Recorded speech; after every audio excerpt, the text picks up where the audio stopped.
Hey y'all! So for this video I will be covering the genetics and biotechnology section. This focuses more on the molecular techniques, but here I'll show you the topics I will be covering. So I'll go through mutations, AIMS tests, the mobile gene pool, gene transfer. There's vertical and horizontal gene transfer, but specifically I'll be going through horizontal gene transfer. And that includes conjugation, transduction, transformation. We have DNA technology, cloning DNA, selection, and then other molecular techniques. Y'all will have access to these two handouts, about the F plasmid, and then this one. Both of these handouts are really important, especially this handout, because some of this, depending on if you receive the PowerPoint or not, some of it is from the PowerPoint, but then this handout also has extra or additional information from the PowerPoint as well. So this will be, I think this will be really helpful for y'all. And just as I go through this, I'll point out things that you'll for sure need to know. But yeah, definitely this chart down here. Depending on who your professor is, but I mean, I remember in biochem this came up too, about like knowing what probe to use versus what testing for, or like what the different, like the colony blot, the western blot, northern blot, and southern blot test for. So anyway, so I'll be going through this, and I'll just get started and work my way through this, okay? So I first said I'll talk about mutations. So if you think about what a mutation is, just a basic definition, a mutation is basically like the act or process of being altered or changed. And specifically in the genetics context, a mutation is a change in the nucleotide sequence of the genome of an organism or virus, and that can sometimes result in the appearance of a new character or trait not found in the parent, basically. So just with that, there's two causes of mutations. So let me write this out. Okay.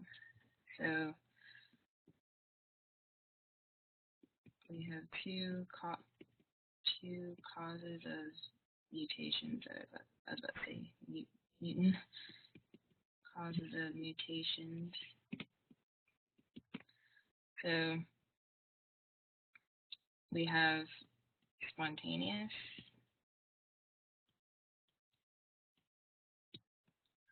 and then we also have induced. So with spontaneous mutations, there's no outside cause or no external cause, and the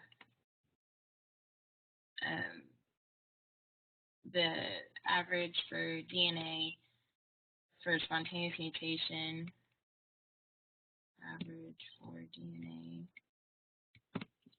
is 1 in a billion, or 10 to the 9, 1 in 1 billion. And then the average for RNA is 1 in 10 to the 4, or 1 in 10 to the 5th, or the 5. Okay. Then the second cause, or not, the other cause, is induced mutations. And so whenever you think of induce, if you're inducing something, like for instance inducing labor, like you're causing something to happen there, and there's some sort of external cause, basically. So that external cause here is done by a mutagen. So induced mutation is caused by a mutagen, and this can be a chemical mutagen or a physical mutagen. And you're probably thinking, what's a mutagen? Well, basically, it sounds like mutation, right? But just a little bit of a switch at the suffix end. But basically, a mutagen is an agent that causes genetic mutation. So a mutagen is an agent that can increase the frequency or the extent of the mutation. Then there are endogenous agents. So endo means within. So we're talking about these agents are within the cell. And then there are exogenous. Exo, you think of exit or outside. So this would be outside the cell. So these exogenous agents would be outside the cell or from the environment.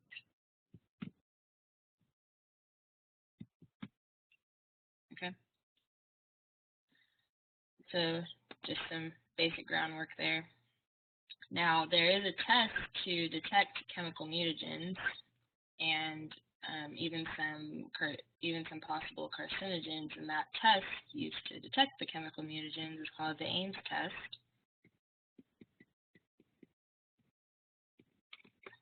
So this detects or used to detect chemical mutagens.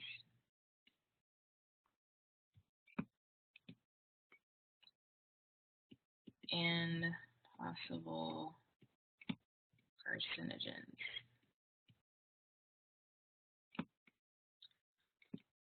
It is, I'll say I have a animation I want to show you, but first, before I do that, I'll give you some basic facts about it. So the Ames test is a screening test, so it's a pretty fast screening test, so rapid screening test. And in the Ames test, you plate approximately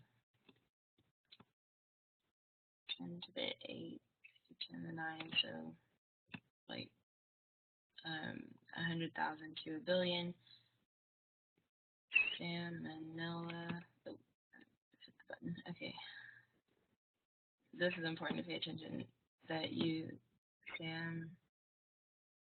Salmonella enterica.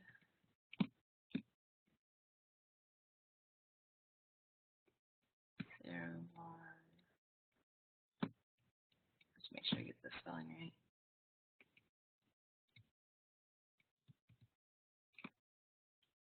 Okay. So it's not just any sort that you plate. Like you specifically need to use this Salmonella enterica. And the reason why you need to use it is because it is oxytrophic for histidine. Histidine should sound familiar, right? Because it's one of the amino acids. So oxytrophic for histidine, what does that mean? Well, that means that Salmonella enterica, or basically if you say anything that if it's oxytrophic for something, so in this case oxytrophic for histidine, then means that it cannot make or synthesize the amino acid. Cannot make amino acids, so in this case histidine. So Salmonella enterica cannot make histidine. Okay, and it cannot grow in the absence of histidine. Right, everybody's right, HIS, that means histidine. So I'm saying Salmonella enterica is oxytrophic for histidine. That means that Salmonella enterica cannot make histidine and it cannot grow in the absence of histidine. Okay. And then since this test detects chemical mutagens, you can put certain things that you may think are chemical mutagens in the plate with it. So I'm saying suspected mutagen added to plate. agar. The agar is chemically defined. So that's basically meaning that the agar contains all items needed for growth.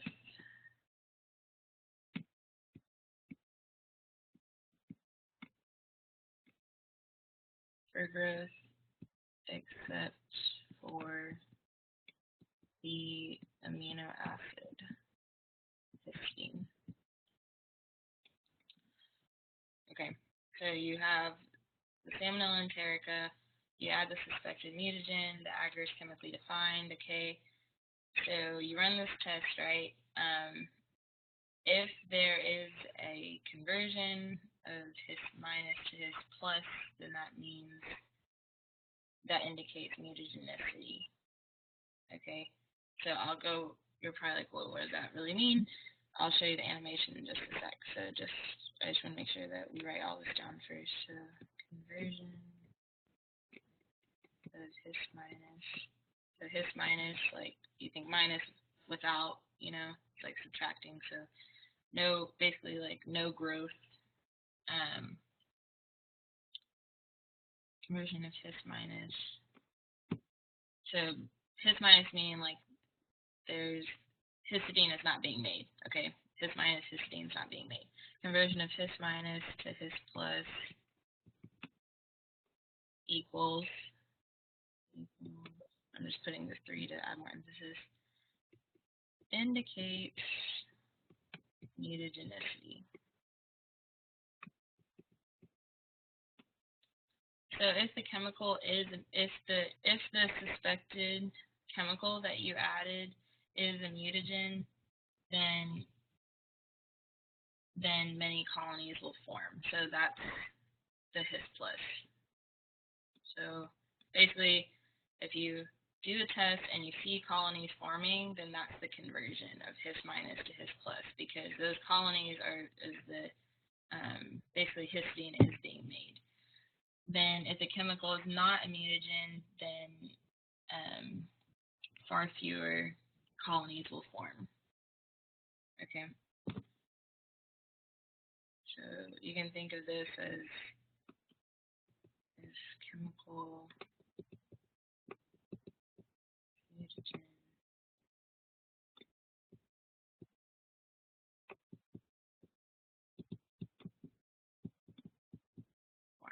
So the whole point of this test is just to see if a suspected chemical is a mutagen or not. Okay. So this is the animation I have. I already kind of brought it up for y'all to be able to read, but I showed this in my SI sessions and the students liked it, so I thought I'd show it to y'all too.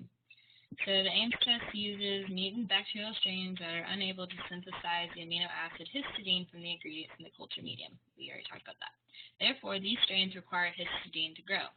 They are histidine oxytrose, his minus, right? That's what I was saying here. Oxytrose cannot make the amino acid histidine, cannot grow in the absence of histidine. So therefore, I'll just write his minus to. Several strains are used for the Ames test. One strain detects base pair substitutions, and the other strains detect various frame shift mutations. The assay measures the frequency of reverse mutations, which produces wild type or his plus prototrophic bacteria. So this conversion right here means like if there's a conversion from auxotroph to prototroph, because prototrophic bacteria would be the his plus form.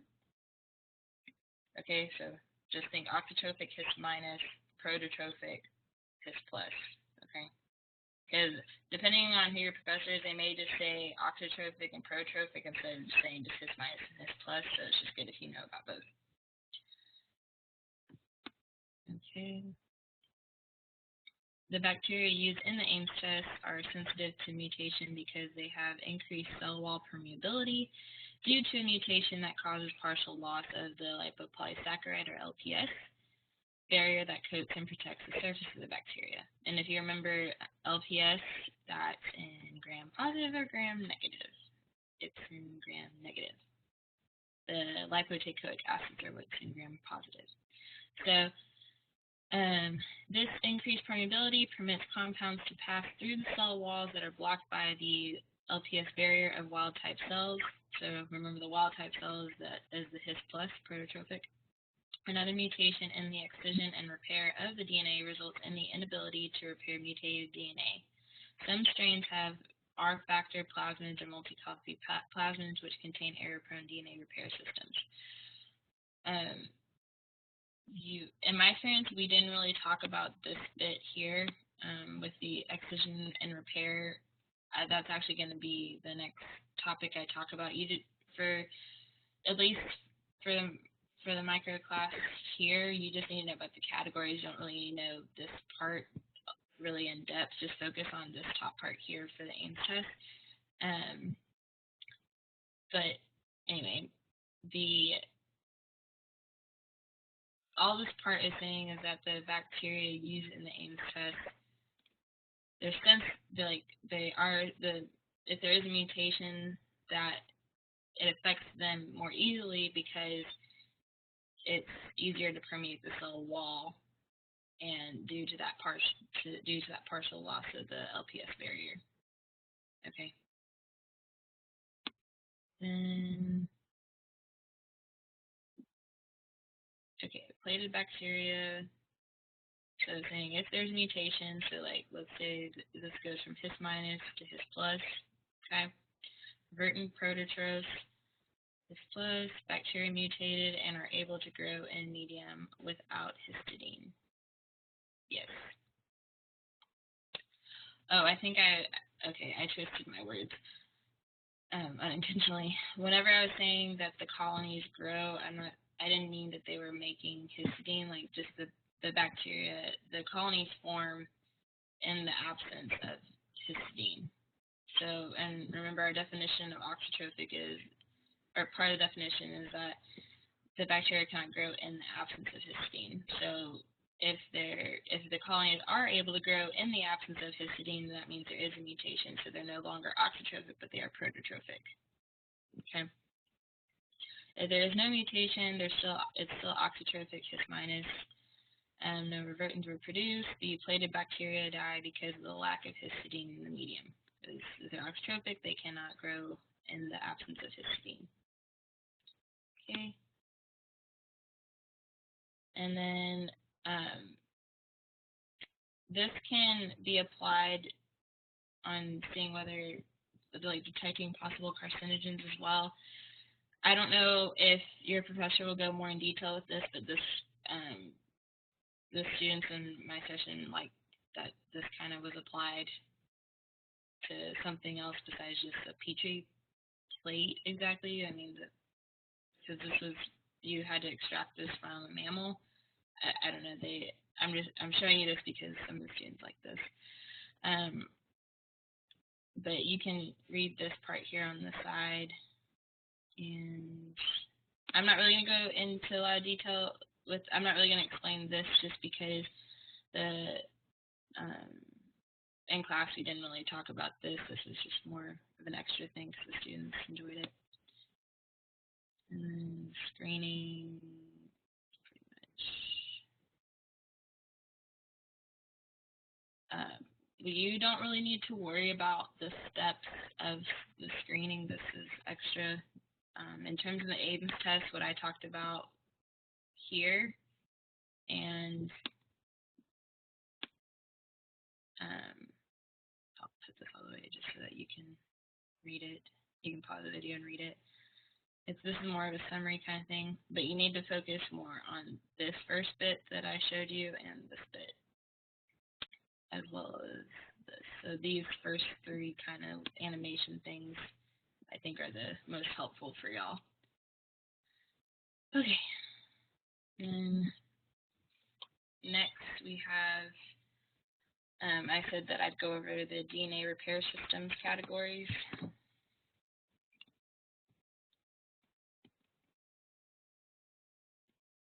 repair systems. From my experience, we did not go into these in detail. It was just a matter of knowing, okay, which systems of these are part of damage repair and which of these are part of damage tolerance. So I'm just gonna write out the list, and that'll pretty much be it. So I just didn't want y'all to think I'm gonna spend all my time going through that. It's just a matter of knowing which systems fall into which category. So we have damage repair.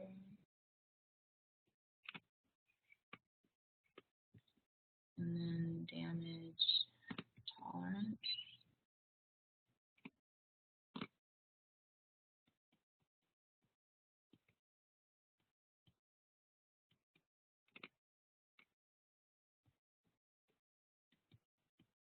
Basic excision repair. Nucleotide.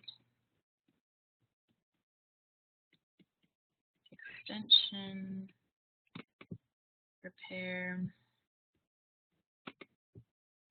Mismatch repair.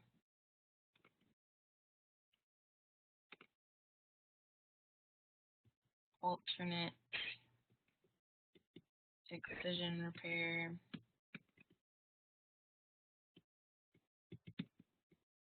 In vitro. Remember, in vivo, like vivir in Spanish means like to live. So if you say like in vivo, that it's like in the living animal in this case, I guess, and then or like children, like babies growing within the womb, that would be in vivo. But then in vitro, that's like in glass, basically. So just to make sure that you know the difference between the two. And then you have recombination repair, polymerase bypass, and translesion synthesis. Translesion synthesis. Okay. That's pretty much it for that. And next, the next topic I'll be going on is to the mobile gene pool.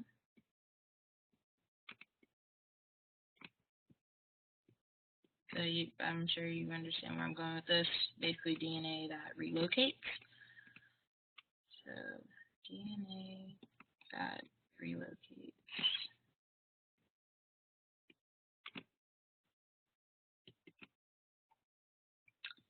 We have transposable elements.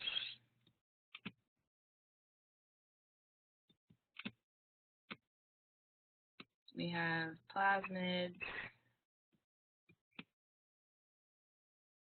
We have genomic or pathogenicity islands. Or pathogenicity is the ability to cause disease, because patho means disease. And then you have phage DNA. Okay, I know that this doesn't really sound fun right now. It's just it's important to understand categorization and knowing like what falls under what, and this material should be in your exam 3 material, and for exam 3, depending on who your professor is, but at least in my experience with exam 3, this is the exam where it's you know it or you don't kind of thing. You need to know where things are grouped with, and like if this changes color, what does that mean? And I mean, it's a lot of memorization, so this is just a matter of how you study. I recommend doing study sheets or writing on the whiteboard, or I mean, of course, group study, but only after you studied the material yourself. Like, group study should be more as a review, not so much you're learning it for the first time kind of thing. Or if maybe if someone's really good at making charts, and then the other one's really good at catching the comments from the professor and writing it with the corresponding section of the notes, like that's good too. Y'all can all basically combine that together, that's good too. I don't know. It's just a matter of what fits best for you while you're studying. I just recommend that you need to just sit down and spend this time by yourself, because if you love working in a lab, if you love anything doing with lab, these molecular techniques are important. I mean, I'm not to molecular techniques right now, but I will be getting to them. It's just that you need to understand some of this first if you want to really be able to fully understand and analyze the results of those molecular techniques that you perform in lab.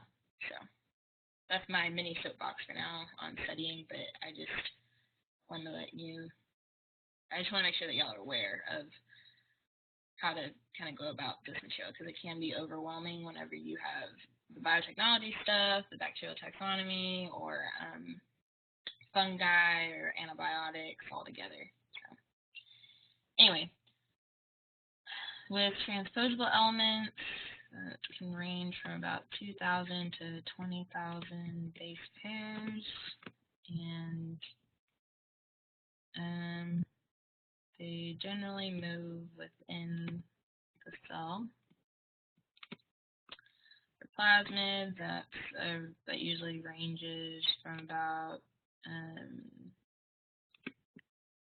2,000 to 100,000 base pair. And then they are not essential for bacterial survival. That's important to note just for general knowledge. And they are transferred to other cells. I will be talking about plasmids in just a sec with horizontal gene transfer.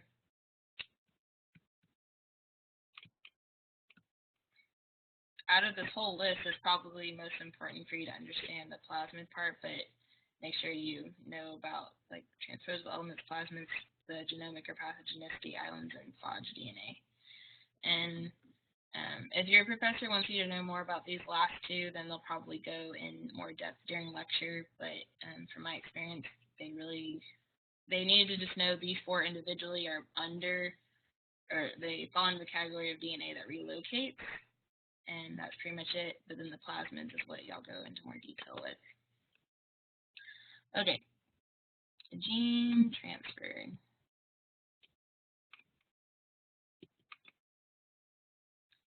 So gene transfer basically involves the uptake of DNA to create variability. So the mechanisms for that uptake of DNA to create that variability is done by vertical and horizontal gene transfer.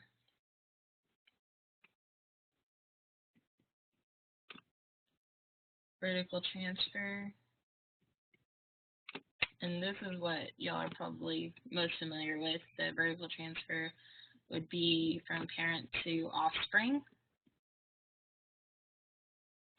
Parent to offspring. Or like mother to daughter. I'm sure that's what y'all probably heard from Bio 1 or 2. Then you have horizontal gene transfer.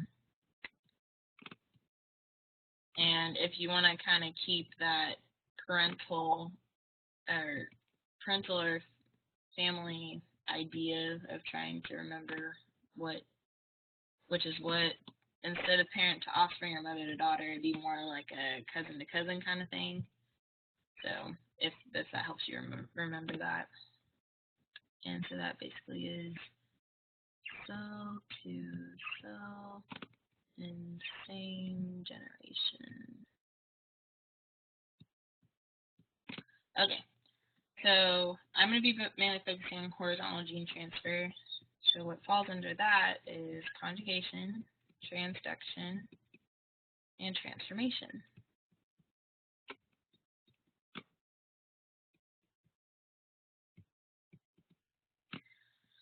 Conjugation is direct cell-to-cell contact.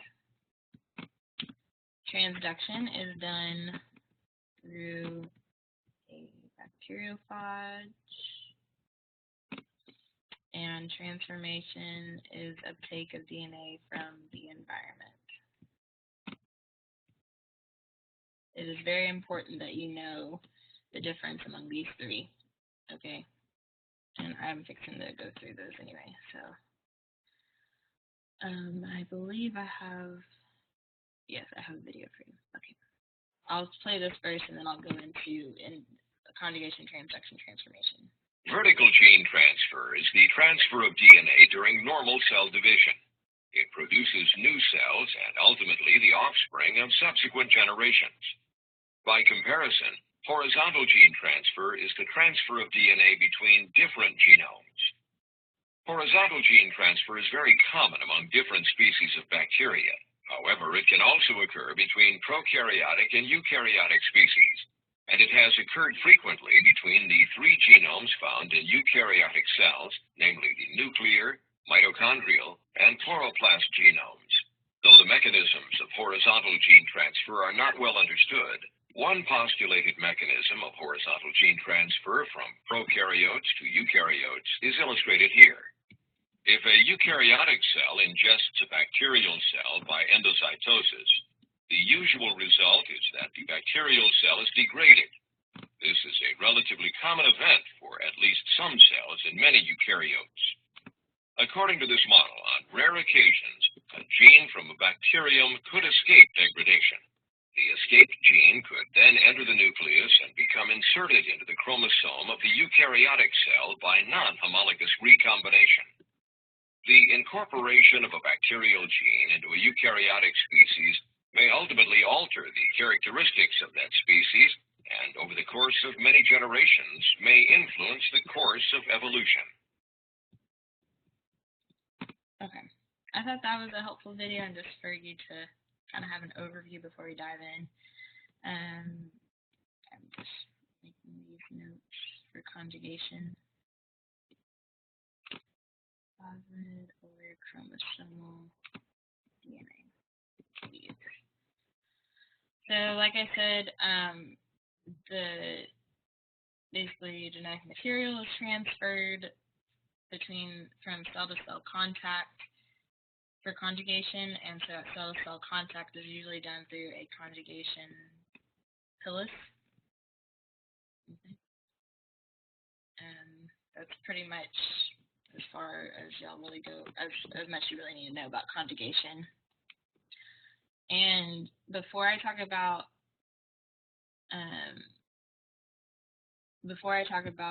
transduction, I'm going to talk about plasmid transfer, and that'll make more sense because with that conjugation pilus, right, you're going to be transferring genetic material through that pilus to the other bacteria, right? And so how do you do, how is that plasmid transferred? Well, I'm going to talk about that right now. And your other handout, the fertility plasmid handout, is helpful in this as well.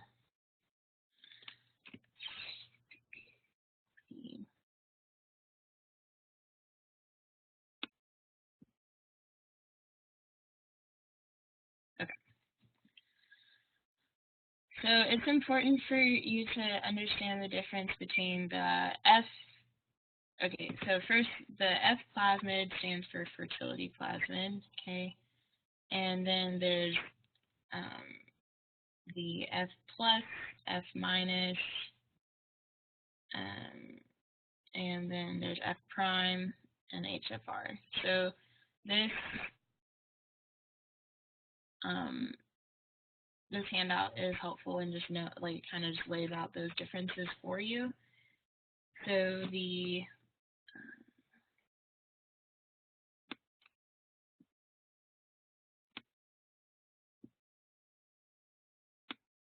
okay. So as you can follow along with this as I write these notes for y'all, the plasmid codes for sex pilus synthesis.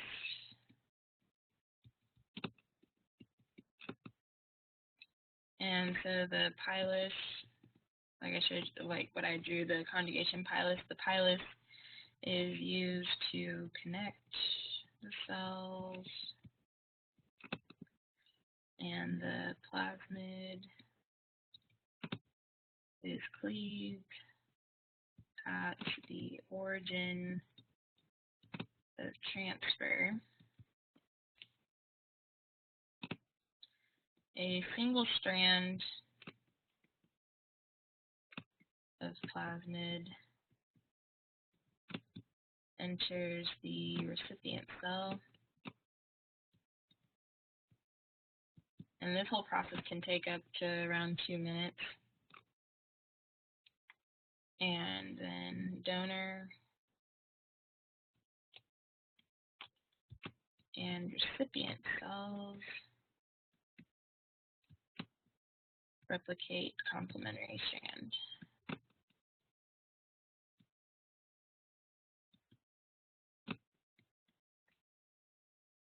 So they're both F plus cells. You can think of like an F plus cell has the F plasmid. F minus does not have the F plasmid or fertility plasmid, whatever you can say fertility plasmid or F plasmid, they're the same thing. So an F plus cell has the F plasmid. F minus does not have the cell that does not have the F plasmid. Okay. And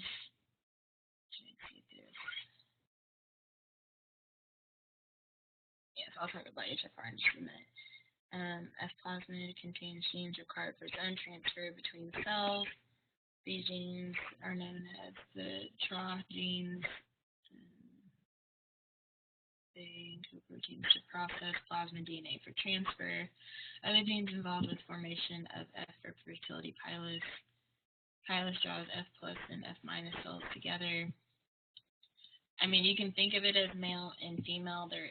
It's in quotes, so there isn't like a gender for the cells. It's just a matter of like, okay, the male has the F plasmid, and then the female cell the F minus cell does not have the F plasmid. So through the pilus, that's what connects them, and then that's how through the conjugation pilus and the plasmid transfer, both cells end up being F plus cells. The TRA gene operon makes up about 1/3 of the total plasmid, and then we have HFR, which stands for high frequency recombination. F plasmid is inserted into the chromosome transferred at a higher frequency. So whenever we talk about HFR, we're not talking about the plasmid just being transferred. It's the plasmid is integrated into the chromosome first, and then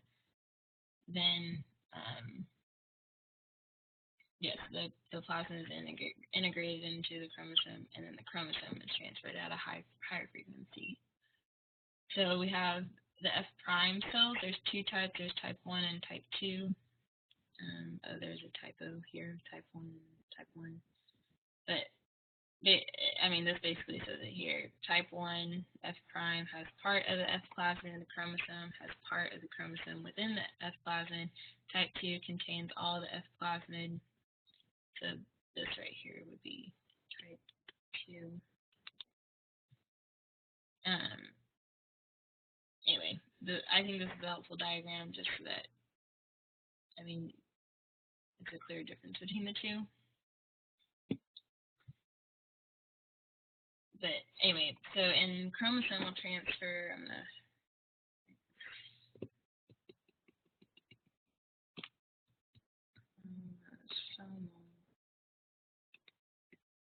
transfer.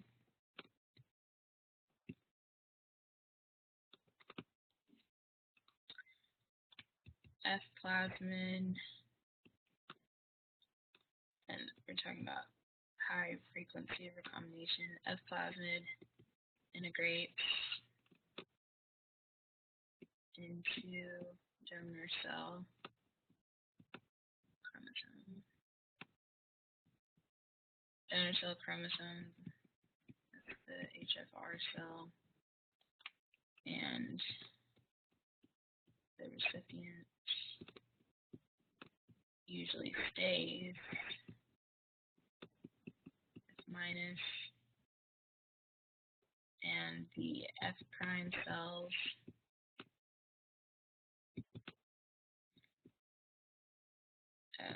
in F prime cells, the F plasmid carries bacterial chromosomal sequences. Bacterial chromosomal sequences.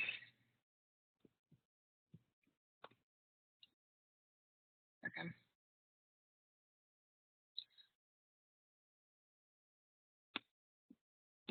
Into bacterial chromosomal sequences. Yeah. Okay. Then I think that pretty much covers plasmid transfer and chromosomal transfer. Basically, this is I think this is the best way to kind of show you like the difference between type 1 and type 2, and then just like knowing the difference between the F plus, F minus, F prime, and HFR. I don't really have anything else to add here. That pretty much covers it. And next, we're going to go over transduction. And I do have a video for that for y'all. Oh, and yes, here, we'll watch the conjugation one, and then we'll do transduction. Bacterial conjugation is a process of genetic transfer between bacterial cells that requires direct contact between the cells. Many, but not all, species of bacteria can conjugate.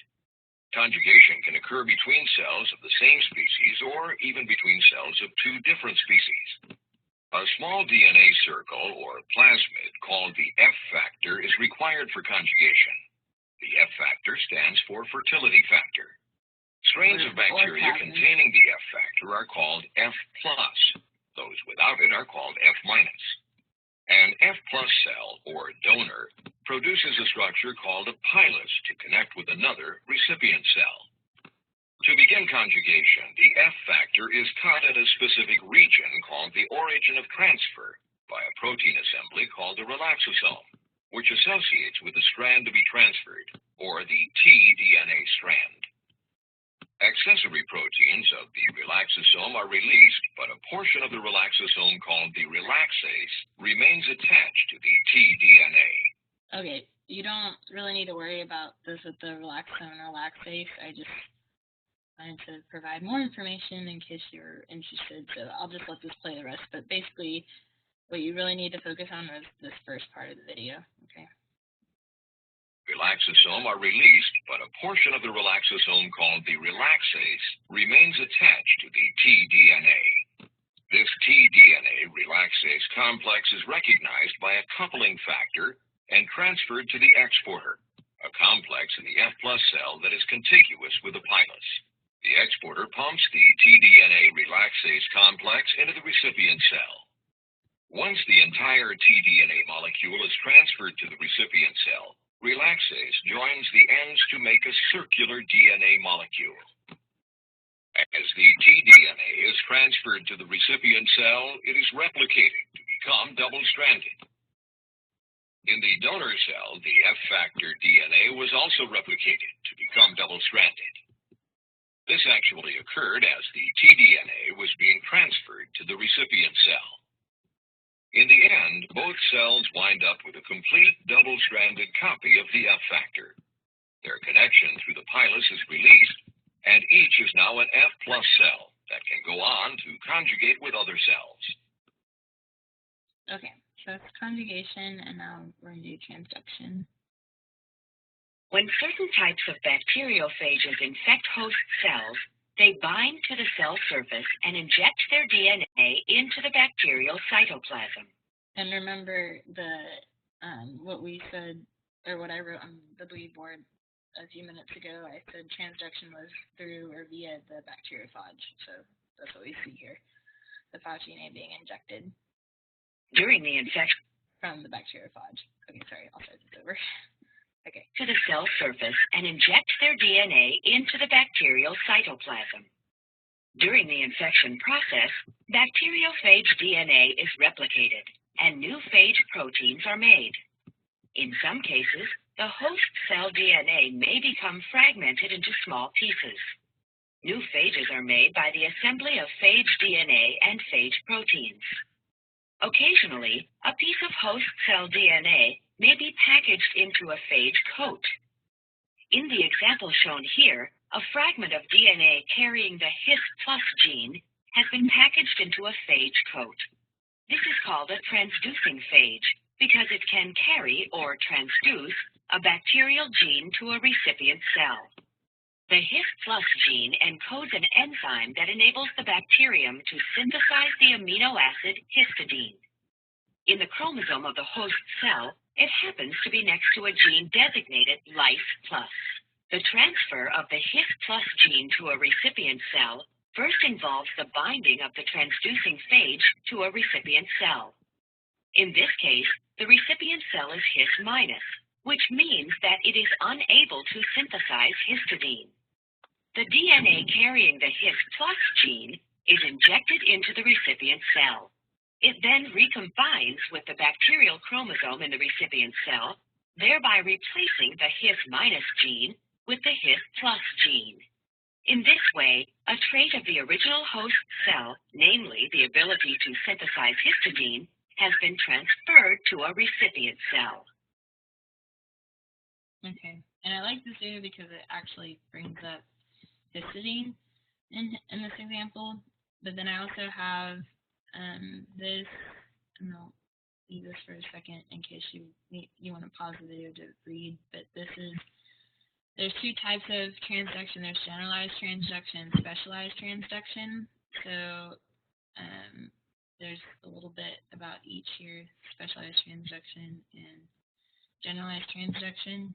Basically, with generalized transduction, any chromosomal marker can be transferred, but then with specialized transduction, only specific bacterial host genes can be transferred. And I think this is a good picture about transduction. Oops, shoot. There you go. So you have the bacteriophage come in, inject the DNA, the phage DNA. Phage enzymes degrade the host DNA. Cell synthesizes new phages that incorporate phage DNA and mistakenly some host DNA.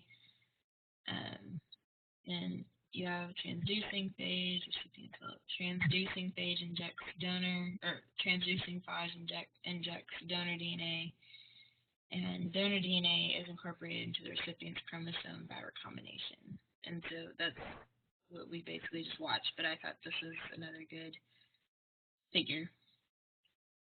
But in case you need to, if you want to read more about this, that's fine too. But at least for what you'll need to know from lecture and all that is basically this from what I wrote out. You saw in the video the chromosomal DNA is packaged in the phage head. Genes on the chromosome incorporated into phage. Genomic DNA. Genes may be inserted into the chromosome of a new host. And then I talked about the two types here as seen. Okay. Next, we have transformation. And transformation, it's an uptake of DNA from the environment, right? So we'll watch this video and then I'll talk a little bit more about the experiment for transformation.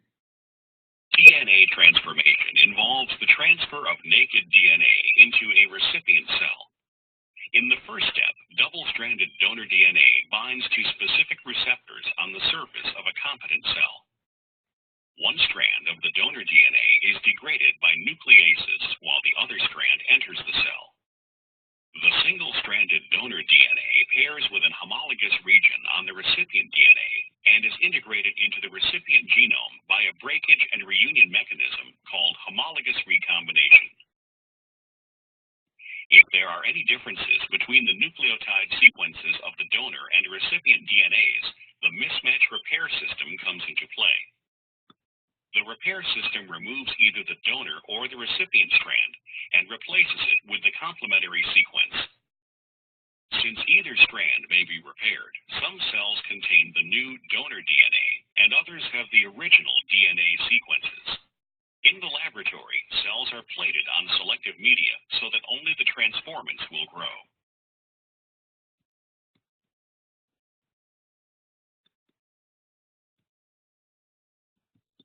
Okay.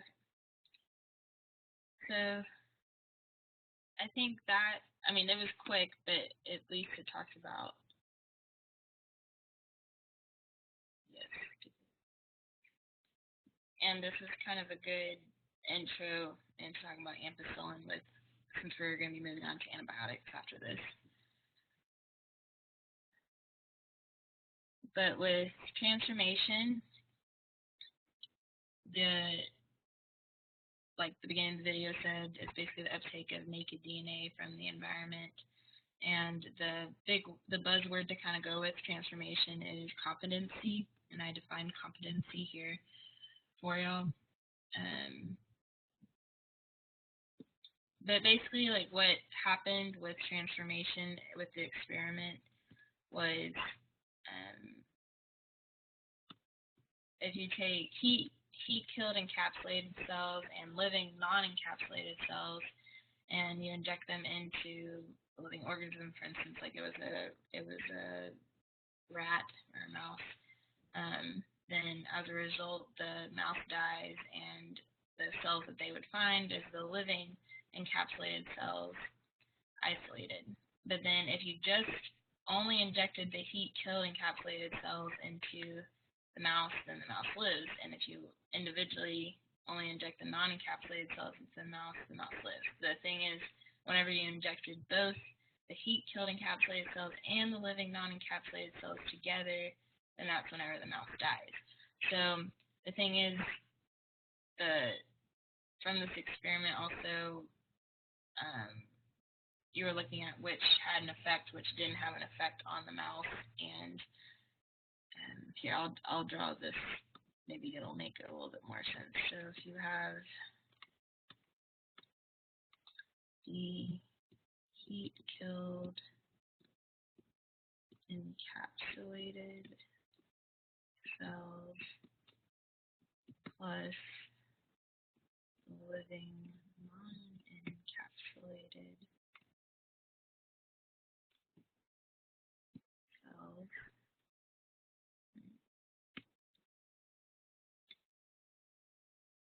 the mouse dies.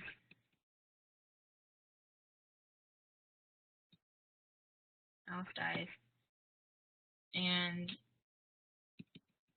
from the body, they find that the cells you have living encapsulated. This is oh, okay, I thought it was showing on here. Basically, what I'm about to draw, you can add this under transformation. But so let's say you have heat-killed encapsulated cells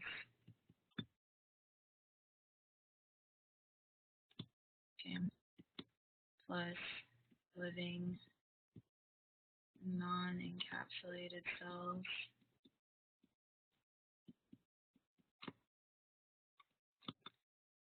Inject them.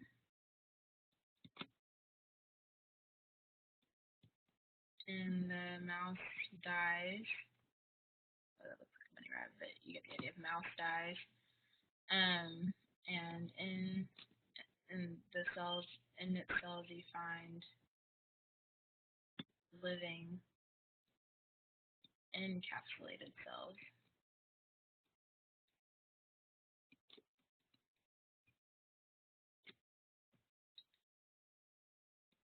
Okay, so you see, you had these individually. You had the living non-encapsulated and the heat-killed encapsulated, but you find the result that it's living encapsulated. So how did that happen? Was because of that uptake of the naked DNA from the environment. So the naked DNA from the naked DNA here would be coming from that living non-encapsulated cells, excuse me. That would be like the naked DNA, basically. But if you just injected them individually, you killed, encapsulated. If you just injected them in the mouse lives, so no effect. And then living, non-encapsulated,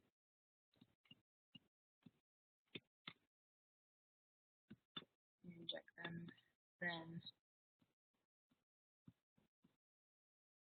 mouse lives, no effect. Okay. Oh, I don't know why it's not picking up.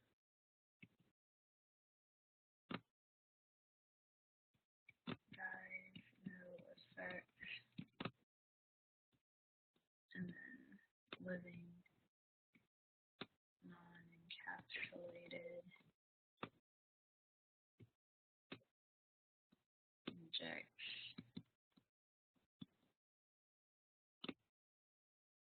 no effect. Okay.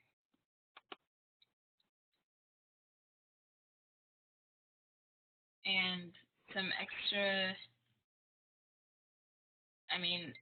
the video did talk about homologous recombination. I think the video probably explained it well in that case. With transformation, a strand of exogenous DNA, that exogenous DNA is the naked DNA from the environment. It enters the cell, and then that strand undergoes homologous recombination, and that's what the video did show for that. So if you want to, you can like pause it and go back if you want to rewatch that video if you want. So anyway, the next topic that we'll be talking about is DNA technology.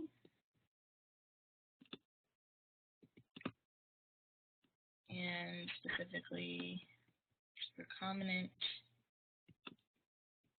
DNA technology and biotechnology.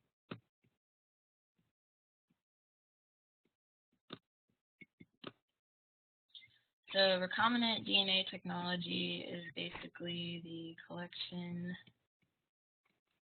of methods to change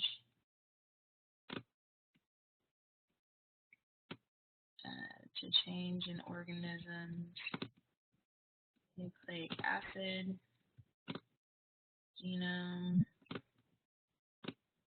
by artificial means.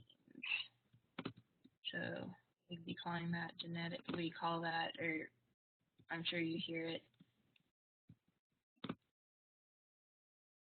as called genetic engineering. And then biotechnology involves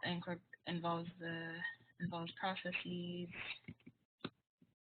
in which living organisms are manipulated at the molecular level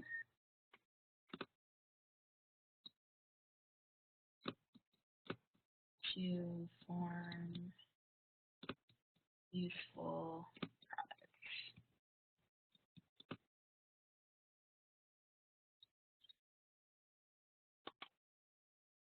I'm going to go back to the handout. Next, we're going to be talking about cloning DNA, and so I think this is where this handout's going to start coming in for the rest of this video. Basically, with cloning organisms, you're taking the nucleus from a somatic cell, for instance, like a stem cell, and then you insert the nucleus into an enucleated egg, and then you basically cultivate that in vivo, and you implant it into, or you cultivate it in vitro, and then you implant that into, you implant that egg into an animal uterus, and then Then that results in the clone, and that's how we got Dolly the sheep. And I think that was Dolly the sheep. That was done in Scotland, but then at Texas A&M University at College Station, they have CC the cat. That's another a clone cat. But anyway, what y'all need to focus on is the steps in cloning of DNA. And so this part, all this is important. I'll talk about screening and selection, but the steps for cloning DNA are here. Cloning DNA. So you're basically just making copies of DNA. Isolate DNA to be cloned. So you isolate the DNA to be cloned. You isolate that DNA by lysing cells. Lyse or lysis means to break or open, or to break or destroy, and so you're just breaking open cells and to release DNA. Cut DNA with restriction enzymes.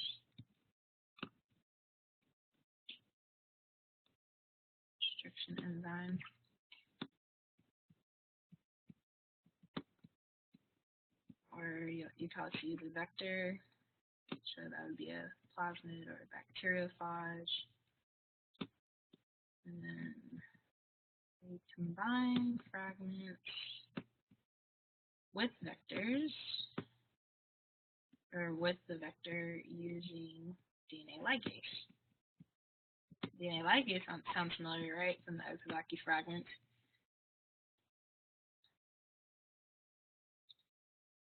So basically, the